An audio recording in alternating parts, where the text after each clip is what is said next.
Dear friend, आज हम लोग बात करेंगे आईपीसी के सेक्शन 73 सॉलिटरी कन्फाइनमेंट के बारे में। Section 73 of IPC provides that if person is convicted of an offense for which under this code the court has power to sentence him to rigorous imprisonment, the court may by its sentence order that the offender shall be kept in solitary confinement. अब देखिए section 73 का क्या provision कहता है। Section 73 कह रहा है कि when ever any person is convicted, जब किसी पर्सन को कन्विक्ट किया जाता है ऑफ एन ऑफेंस, किसी अपराध के लिए, for which under this code, इस कोड के हिसाब से, इस कोड के according, the court has power, जिसमें कि कोर्ट के पास यह अधिकार होता है टू सेंटेंस हिम, उसको सजा देने का, टू रिगरस इम्प्रिजनमेंट, यानी कि जिसमें कि सश्रम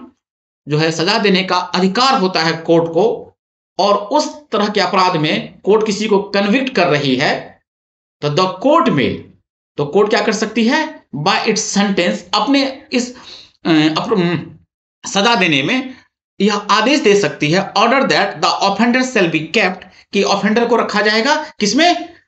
इन सॉलिटरी कन्फाइनमेंट, सॉलिटरी कन्फाइनमेंट में रखा जाएगा, एकांत परिरोध में उसको रखा जाएगा। यानी कि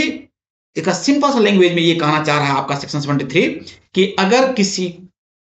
ऑफेंस में जिसमें कोर्ट को यह अधिकार है कि वह किसी एक्यूज को, किसी कन्विक्टेड पर्सन को रिगरस इम्प्रिजनमेंट दे सकता है, सश्रम कारावास की सजा से, सश्रम कारावास को सजा सुनाई जा सकती है,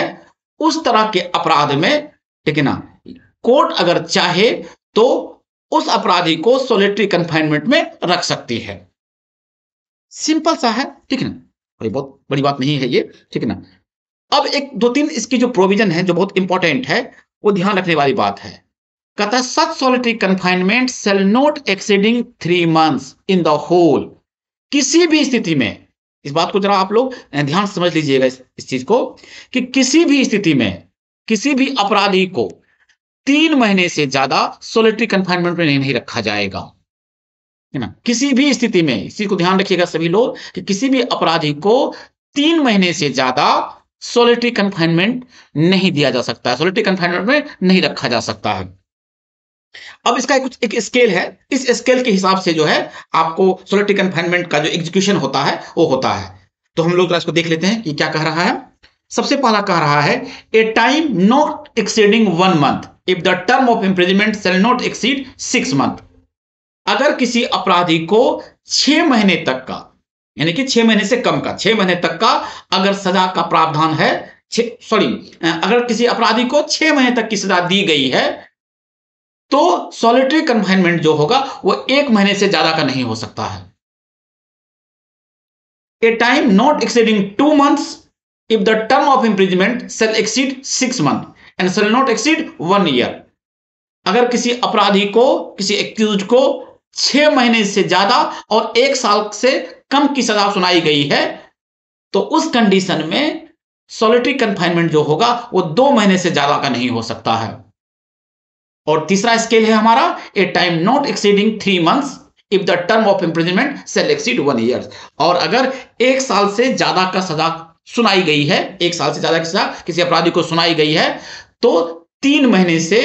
ठीक है ना, ज्यादा का सॉलिटरी कन्फाइनमेंट नहीं होगा। यानी कि एट एनी कॉस्ट किसी भी अपराधी को 3 महीने से ज्यादा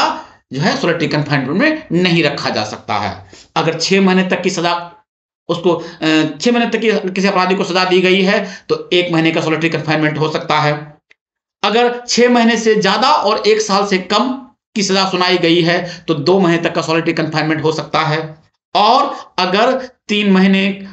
1 साल से ज्यादा का सजा अगर दिया गया है तो 3 महीने तक का सॉलिटरी कन्फाइनमेंट हो सकता है। इसी स्केल को फॉलो करना है। अब इसके आगे एक 74 है हमारा, जो कहता है section 74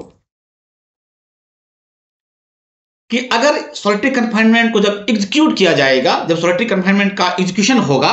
in executing a sentence of solitary confinement such confinement shall in no case exceed 14 days, such confinement shall in no case exceed 40 days, 14 दिन से एट ए टाइम, यानी कि 14 दिन से ज्यादा का एक बार में नहीं हो सकता है। यानी कि अगर जब इसको एग्जीक्यूट किया जाएगा, सॉलिटरी कंफाइनमेंट को जब एग्जीक्यूशन होगा, जब इसको एग्जीक्यूट किया जाएगा, तो वो कंफाइनमेंट जो होगा एक समय में, यानी कि एक बार में 14 दिन से ज्यादा का नहीं हो सकता है। With intervals between the periods of solitary confinement it not less duration the such periods means 14 days का। यानी कि दो सॉलिटरी कंफाइनमेंट एक बार में आप 14 दिन से ज्यादा का दे नहीं सकते हैं, और दूसरा जो कंफाइनमेंट होगा, दूसरा जो सॉलिटरी कंफाइनमेंट किसी को आप रखेंगे उसको, तो उन दोनों कंफाइनमेंट के बीच में 14 दिन का गैप होना चाहिए। यानी कि दो सॉलिटरी कंफाइनमेंट के बीच में 14 दिन से कम का गैप नहीं हो सकता है। आप किसी को 14 दिन तक सॉलिटरी कंफाइनमेंट में रखे, उसके बाद फिर उसको बाहर निकालना है, फिर अगर दूसरी बार उसको सॉलिटरी कंफाइनमेंट देंगे तो 14 दिन से कम का गैप नहीं होगा, यानी 14 दिन से ज्यादा के गैप में ही उसको फिर से आप सॉलिटरी कंफाइनमेंट देंगे। एक तो ये आपको कह रहा है लिमिट ऑफ सॉलिटरी कंफाइनमेंट में। इसके आगे एक और बात कही जा रही है, जरा उसको ध्यान दीजिएगा सभी लोग।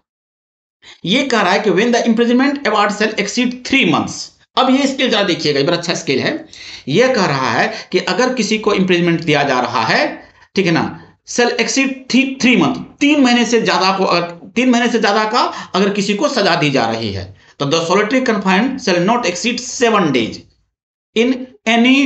1 month of the whole imprisonment awarded. यानी किसी भी महीने में अगर किसी को 3 महीने से ज्यादा का सजा दिया जा रहा है, तो उसको जो सॉलिटरी कंफाइनमेंट दिया जाएगा तो 1 महीने में 7 ही दिन का दिया जा सकता है। उसके बाद आपको फिर दूसरे महीने में देना है, उस महीने में 1 महीने में केवल 7 दिन का होगा।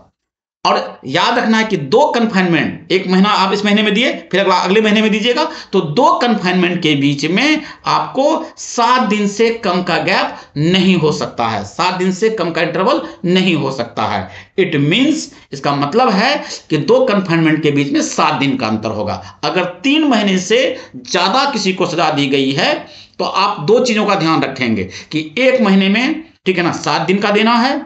ठीक है ना, और दूसरे महीने में फिर आप 7 दिन का देंगे तो 7 दिन का कम से कम गैप होना चाहिए। ओके,